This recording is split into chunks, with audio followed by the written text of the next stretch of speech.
ಯೇಸುವಿಗೆ ಸ್ತೋತ್ರ. ಇಂದು 24 ಫೆಬ್ರವರಿ 2026. ಎಲ್ಲರಿಗೂ ಶುಭ ಮುಂಜಾನೆ. ಈ ದಿನದ ಧ್ಯಾನ ಭಾಗ ಪೌಲನು ತೀತನಿಗೆ ಬರೆದ ಪತ್ರಿಕೆ 1ನೇ ಅಧ್ಯಾಯ 6ನೇ ವಾಕ್ಯದ 2ನೇ ಭಾಗ.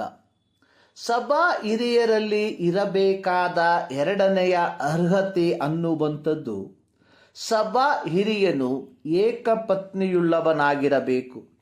1 ತಿಮೋತಿ 3ನೇ ಅಧ್ಯಾಯದ 2ನೇ ವಾಕ್ಯದಲ್ಲಿ ಪೌಲನು ತಿಮೋತಿಯನಿಗೆ ಬರೆದಿರುವಾಗಲೂ ಸಭಾಧ್ಯಕ್ಷರು ಅಥವಾ ಸಭಾ ಸೇವಕರುಗಳು ಸಹ ಏಕಪತ್ನಿಯುಳ್ಳವರಾಗಿರಬೇಕೆಂದು ಬರೆದಿರುವಂಥದ್ದನ್ನು ನೋಡುತ್ತೇವೆ.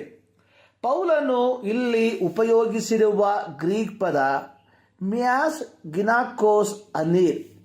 ಮ್ಯಾಸ್ ಅಂದರೆ ಒಬ್ಬರ, ಗಿನಾಕೋಸ್ ಅಂದರೆ ಹೆಣ್ಣಿನ, ಅನೀರ್ ಮನುಷ್ಯ, ಒಬ್ಬ ಹೆಣ್ಣಿನ ಮನುಷ್ಯ ಅಥವಾ ಗಂಡ.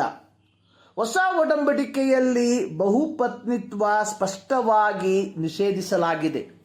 1 ಕೊರಿಂಥ 7ನೇ ಅಧ್ಯಾಯದ 2ನೇ ವಾಕ್ಯದಲ್ಲಿ ಪೌಲನು ಕೊರಿಂಥ ಸಭೆಯ ದೇವಜನರಿಗೆ ಹೇಳುವಂಥದ್ದು, ಜಾರತ್ವವು ಪ್ರಬಲವಾಗಿರುವುದರಿಂದ ಪ್ರತಿಯೊಬ್ಬನಿಗೆ ಸ್ವಂತ ಹೆಂಡತಿಯೂ ಇರಲಿ, ಪ್ರತಿಯೊಬ್ಬಳಿಗೆ ಸ್ವಂತ ಗಂಡನೂ ಇರಲಿ.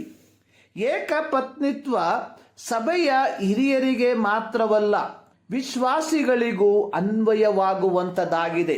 ಪೌಲನು ರೋಮಾಪುರದವರಿಗೆ ಪತ್ರಿಕೆಯನ್ನು ಬರೆಯುವಾಗ ವಿಧವೆಯಾದವಳು ತಿರುಗಿ ಮದುವೆ ಮಾಡಿಕೊಳ್ಳಬಹುದೆಂದು ಹೇಳುವವನಾಗಿದ್ದಾನೆ. ರೋಮಾ ಪತ್ರಿಕೆ 7ನೇ ಅಧ್ಯಾಯದ 3ನೇ ವಾಕ್ಯ. ಒಬ್ಬಾಕೆಯ ಗಂಡನಾಗಿರುವುದು ಅಂದರೆ ಪುರುಷನ ನಿಷ್ಠೆಯ ಅನನ್ಯತೆಯನ್ನು ಸೂಚಿಸುವಂಥದ್ದಾಗಿದೆ. ಯೇಸುವಿನ ಪರ್ವತ ಪ್ರಸಂಗದಲ್ಲಿ ಯೇಸು ತನ್ನ ಸುತ್ತಲೂ ನೆರೆದಿದ್ದ ಜನ ಸಮೂಹವನ್ನು ನೋಡಿ ಹೇಳಿರುವ ಬೋಧನೆಗಳಲ್ಲಿ ಒಂದು ಬೋಧನೆ ಅನ್ನುವಂಥದ್ದು, ಪರಸ್ತ್ರೀಯನ್ನು ನೋಡಿ ಮೋಹಿಸುವ ಪ್ರತಿ ಮನುಷ್ಯನು ಆಗಲೇ ತನ್ನ ಮನಸ್ಸಿನಲ್ಲಿ ಆಕೆಯ ಕೂಡ ವ್ಯಭಿಚಾರ ಮಾಡಿದವನಾದನು. ಮತ್ತಾಯ 5:27. ಸಭೆಯ ಹಿರಿಯರಿಗೆ ಮಾತ್ರವಲ್ಲ, ಕ್ರೈಸ್ತರಾದವರಿಗೆ ಜೀವಮಾನವಿಡೀ ತನ್ನ ಸ್ವಂತ ಹೆಂಡತಿಯೊಂದಿಗೆ ಕಳಂಕವಿಲ್ಲದ ಗೌರವ ಮತ್ತು ನಿಯತ್ತು ಇರತಕ್ಕದಾಗಿದೆ. ಪ್ರತಿಯಾಗಿ ಕ್ರೈಸ್ತಳಾದ ಹೆಂಡತಿಗೂ ತನ್ನ ಸ್ವಂತ ಗಂಡನ ಮೇಲೆ ಕಳಂಕವಿಲ್ಲದ ಗೌರವ ಮತ್ತು ನಿಷ್ಠೆ ಇರತಕ್ಕದಾಗಿದೆ. ಸಭೆಯ ಹಿರಿಯರಾದವರು ಜಾರತ್ವ, ವ್ಯಭಿಚಾರ, ವಿಚ್ಛೇದನ, ಮರು ವಿವಾಹ, ಹೆಂಡತಿ ಬದುಕಿರುವಾಗ ಇಂತಹ ಅನೈತಿಕ ಕಾರ್ಯಗಳಿಂದ ತಮ್ಮನ್ನು ಕೆಡಿಸಿಕೊಂಡವರಾಗಿದ್ದರೆ ಇಂಥವರ ಮೂಲಕ ಯೇಸು ಕ್ರಿಸ್ತನಿಗೆ ಮತ್ತು ಆತನ ಸಭೆಗೆ ಅಪಖ್ಯಾತಿ ತರುವಂಥದ್ದಾಗಿದೆ.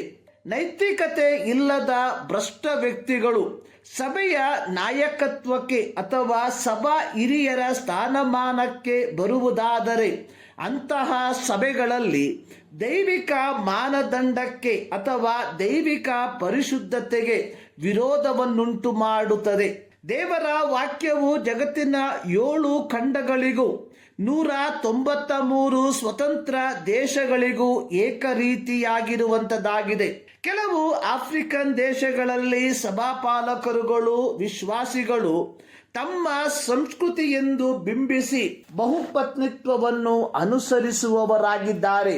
ಇದು ದೇವರ ವಾಕ್ಯಕ್ಕೆ ತದ್ವಿರುದ್ಧವು ದೇವರ ನಾಮದ ದೂಷಣೆಗೂ ಕಾರಣವಾಗಿ ಮಾರ್ಪಟ್ಟಿದೆ.